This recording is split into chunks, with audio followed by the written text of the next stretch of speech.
Hello students, statistics subject हम पढ़ रहे हैं। उसमें हम जो इसके परिचय है उसके पार्ट 4 वाले वीडियो में हमें देखना है कि इसकी लिमिटेशंस क्या होती है। इससे पहले हम उसकी डेफिनेशन मीनिंग्स हम पढ़ चुके हैं। इम्पॉर्टेंस क्या होती है, स्कोप क्या होता है, इसके बारे में हम अध्ययन कर चुके हैं। तो आज हम यहाँ पर देखेंगे कि इसकी लिमिटेशंस क्या क्या हैं। तो देखते हैं सांख्यिकी की परिसीमाएं या limitations of statistics. First point यहाँ पे देखिए कि सांख्यिकी द्वारा किसी समस्या की केवल आंकिक अथवा परिमाणात्मक स्वरूप का ही अध्ययन किया जाता है। तो हम यहाँ देखेंगे कि सांख्यिकी द्वारा सांख्यिकी जो विषय है उसमें समस्या के गुणात्मक या मात्रात्मक पहलू का अध्ययन कर सकते हैं। गुणात्मक या मात्रात्मक पहलू का अध्ययन संभव नहीं है, सिर्फ इसके जो आंकिक अथवा परिमाणात्मक जिसको जो अंकों के रूप में प्रदर्शन जिनका किया जा सकता है उन्हीं का ही अध्ययन संभव है, उन्हीं पहलुओं का अध्ययन संभव है। जबकि जो उसके गुणात्मक और मात्रात्मक पहलू होते हैं किसी भी तथ्य की उसका अध्ययन संभव नहीं है। नेक्स्ट आता है सांख्यिकी समूह का अध्ययन करती है, व्यक्तिगत इकाइयों का नहीं। तो सांख्यिकी के निष्कर्ष समूह के सामूहिक व्यवहार का अनुमान करने में ही सहायक है, उस समूह की व्यक्तिगत इकाइयों का नहीं। तो सांख्यिकी के जो निष्कर्ष होते हैं वो समूह एक तरह से, जैसे मान लीजिए किसी भी प्रकार किसी भी संस्था के या किसी भी व्यवसाय के हम मांग का पूर्वानुमान कर रहे हैं, तो ये एक ब्रॉड लेवल पे बड़े स्तर पे किसी व्यवसाय का या फिर व्यवसाय के समूह का या फर्म के समूह का ही अध्ययन यहाँ पर किया जाता है। किसी व्यक्तिगत इकाई का उपयोग यहाँ पर व्यक्तिगत इकाइयों का जो अध्ययन है वो संभव नहीं है।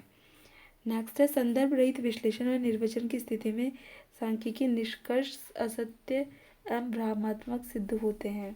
ये चीज़ बहुत इंपॉर्टेंट है कि सांख्यिकी विवेचन से जो निष्कर्ष प्राप्त हो रहे हैं उन पर पूर्ण विश्वास हम नहीं कर सकते हैं, क्योंकि जो सांख्यिकी निष्कर्ष है सत्यता है उनके एकत्रित करने की विधियों पर निर्भर है। एकत्रित करने की विधि, इसके अलावा जो एकत्रित कर रहा है वो व्यक्ति बायस्ड नहीं होना चाहिए, यानी पक्षपात पूर्ण नहीं होना चाहिए। निष्पक्ष जो भी एकत्रीकरण की विधियाँ हैं वो सब अपनानी चाहिए, तभी जाके जो उनसे जो विश्लेषण और निर्वचन की स्थिति में जो निष्कर्ष प्राप्त होते हैं वो क्या होते हैं, सही होते हैं। और है सांख्यिकी समंकों का समान और सजातीय होना। सांख्यिकी जो निष्कर्षों के लिए जरूरी है कि वे समान और सजातीय हों और एक रूपता तत्व उसमें शामिल हो।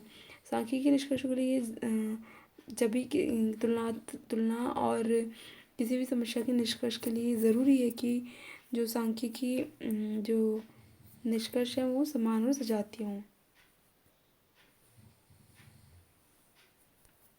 सांख्यिकी के नियम केवल औसत रूप से लागू होते हैं और दीर्घकाल के लिए क्या होते हैं, सत्य होते हैं।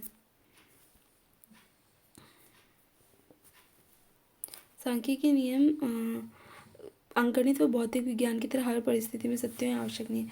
अंकगणित एवं भौतिक विज्ञान के द्वारा जो नियम बनाए गए हैं वो क्या होता है, किसी भी परिस्थिति में क्या होता है, किसी भी परिस्थिति में और किसी भी क्षेत्र विशेष में वो उनके जो निष्कर्ष हैं वो ही रहेंगे एकदम, जैसे कि कहीं भी मतलब किसी भी क्षेत्र में उनके जो निष्कर्ष हैं वो समान रहेंगे। लेकिन सांख्यिकी के बारे में यह चीज़ संभव नहीं है। सांख्यिकी के जो नियम है वो परिस्थितियों के अनुसार परिवर्तित होते रहते हैं। इसके अलावा जो अलग अलग क्षेत्र है उसके आधार पर भी इनमें परिवर्तन होता रहता है। नेक्स्ट हम देखते हैं सांख्यिकी केवल साधन प्रस्तुत करती है, समस्या का समाधान नहीं। सांख्यिकी कच्ची सामग्री के रूप में समंकों को प्रस्तुत करती है और उसके आधार पर उसके प्रस्तुतिकरण के आधार पर निष्कर्ष निकाले जाते हैं और निष्कर्षों का विभिन्न प्रयोगकर्ता अपने अनुसार ही प्रयोग करते हैं। एक तरह से सांख्यिकी केवल साधन प्रस्तुत करती है, समस्या का समाधान कैसे करना है ये उसके प्रयोगकर्ता पर निर्भर है। लास्ट एंड फाइनल है सांख्यिकी रीतियों का सही प्रयोग उसी व्यक्ति द्वारा किया जा सकता है जिसे सांख्यिकी रीतियों का पूर्ण ज्ञान हो। तो ये बात सही है कि सांख्यिकी रीतियों के प्रयोग के लिए व्यक्ति विशेष में सांख्यिकी के जो नियम हैं उनकी विशेषज्ञता आवश्यक होती है, तभी उसके जो निर्णय हैं वो सही होंगे, अन्यथा नहीं होंगे।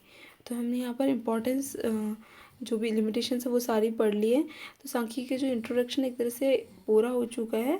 हमने यहाँ देख लिया कि सांख्यिकी की लिमिटेशंस क्या होती है, इंपॉर्टेंस क्या होती है, स्कोप क्या होता है, मीनिंग डेफिनेशन क्या है, उसकी नेचर क्या है उसका, उसके बारे में हमने सब सारी चीज़ों का अध्ययन किया है। तो यहाँ पर ये जो मेन पॉइंट है वो यहाँ पर कंप्लीट होते हैं। इससे नेक्स्ट वीडियो में हम इससे आगे सांख्यिकी के बारे में अध्ययन करेंगे।